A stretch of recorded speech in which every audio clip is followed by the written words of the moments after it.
Hey everyone, welcome to another episode of the Cabinet Vision Guy. In today's episode, we're going to continue our series on JavaScript, and we're going to cover the topic of JavaScript variables, Cabinet Vision attributes, and Cabinet Vision parameters. We're going to break this down over a couple of episodes because nobody needs to listen to me talk about variables, attributes, and parameters for 20 minutes. But the idea is we're going to explain the difference between all three, and we're also going to look at some best practices as well, and some benefits of JavaScript variables. So for this example, what I've got is a really simple job with a single wall and one base assembly. And our UCS is written, I'll just take a look, because we've got an example UCS. Our UCS is written with the apply condition just for every cabinet. So it's a really nice, simple UCS that we're going to look at today. This UCS doesn't actually do anything, it's just here to provide a set of examples for us. So I'm going to uncomment different sections as we move through it. The first thing that we're going to talk about today is the JavaScript syntax and JavaScript variables specifically. Now, if you're used to writing our traditional language, you may think that we've always had access to variables. We haven't, sadly. The concept of variables doesn't exist in the traditional language. When we're creating a variable and using it, what we're actually doing is applying that as a parameter to what we're running the UCS on. So if it's for each cab, that'll appear as a parameter down on cabinet level. And the difference is, in JavaScript we have variables that we use, but these are not actually being applied to what we're applying the UCS to. So these don't appear in our instance on cabinet level. These are just used internally throughout the UCS. There are lots of different benefits to being able to use variables properly in our UCSs.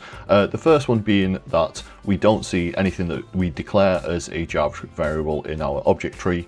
So we can declare as many variables as we want without cluttering up the object tree for anything that we're actually applying this UCS to. And this really helps users when we come in to do things like adding object intelligence to parts. We don't see a complete list of everything that our UCS is using. Another big advantage of using JavaScript variables throughout our UCS is the execution speed of our UCS. And this is something that we're going to focus on today. So there is a slight speed penalty when we come to apply an attribute or a parameter to an assembly or a part with the UCS. And again, when we come to read that and use that throughout the rest of our UCS. So it's always worthwhile to make sure you're maximizing the use of JavaScript variables over attributes and parameters, and only using attributes and parameters when we need to. So onto the UCS. Right up at the top here, I've got some examples of JavaScript variables. Now, there are three different ways that we can declare a JavaScript variable, and they all do a slightly different thing. So we're going to start off just with the first one, and that is let. So what you might see in some examples is we'll have let, and then we'll have a variable name, and then equals, and then a value. You can see I've got this in my code block here. We can see we've got let my part length equal 20. Now, when we're using let to declare a variable, we can reassign that variable halfway through our code. So currently this is set to being a number for my part length, but what I might do down here, if I just copy this, is change this to being a string. So it's always worth being vigilant in your code, especially if you're looking at somebody else's code, that a variable hasn't been reassigned halfway through to being a string or a different type. Now, when we use let to declare a variable, this is only available in the current block of code. So if we just take a look here, and I'm going to correct this for a second and move this down so we can see it a little bit better. We've got two blocks of code here that have opened with our curly braces and closed down here. We've got a simple if statement to check our part name, to check and see whether it's a deck. I'll just correct that up at the top. And then down here, we have another check to check if our part thickness doesn't equal 0.5. Now, when I've declared these variables up here, these are only going to be available through this current block of code. So for example, if I was to put an alert down here on the part length, this would give me an error message because this variable is not available through the current block. And I'm going to change that back to part thickness just to make sure we don't get that error message. But this brings us through to another way we can declare a variable, and that's with using the word var. Now, the difference with this variable type is it's available throughout our entire UCS. So if we declare this within a block of code, so you can see down here, I've got var part thickness equals 0.5.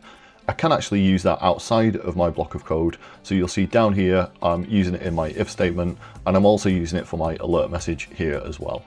And just like when we're using let, this can be reassigned as well. So again, we can start this off as a string or a number or a particular type and change that halfway through our code. That brings us neatly around to the last variable type that we have here, and that is a constant. Now, constants differ from let and var in the fact that they can't be reassigned. So they're only available within the current block where they're created, and they can't be reassigned halfway through our UCS. You'll see in any UCS where I'm using a math function, you'll probably see a const up at the top of pi, which is obviously set as a constant right up at the top of the UCS and never reassigned. Now, a best practice when we're creating UCSs is to try and put all the variables right up at the top of the code. But you will see, and in my code, you will see we've got variables declared in individual blocks of code and obviously within functions as well. There are lots of different variable types we can have. So in my UCS, I've got two really basic ones. I've got a number and a string. I'm just going to switch over to a browser, and I'm not going to take you through all the different types of variables today, thankfully. But if you just have a look and have a Google, there's lots of information out there on JavaScript and variables. There is a fantastic video on YouTube, which I think is taking you through JavaScript in an hour. It does go at quite some pace, but if you're not familiar with it, it is definitely worth a watch.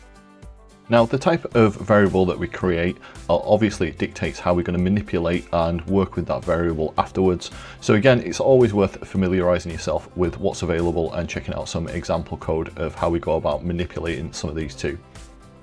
We will be looking in a few videos time at how we do things like manipulating arrays because we actually use those to build up a top and bottom scribe in our UCS. So back into our UCS, and the last thing that I want to touch on with JavaScript variables is obviously we can use these in things like conditional statements where we've got an if statement down here. And what we're doing is we're essentially just checking that the part thickness doesn't equal 0.5. And the thing that I want to highlight here is just the conditional operators that are used. So there are several different types of conditional operators when we're working with JavaScript variables. We can check if something equals something, just with double equals, but we can also check that something equals something with type checking as well. So if we do triple equals, what this is going to do is it's going to check that this is 0.5, but it's also going to make sure that this is a number and this is a number as well. So if we were, for example, changing the type of this to a string here and then checking to see if it equals 0.5, obviously it wouldn't because it's not a string.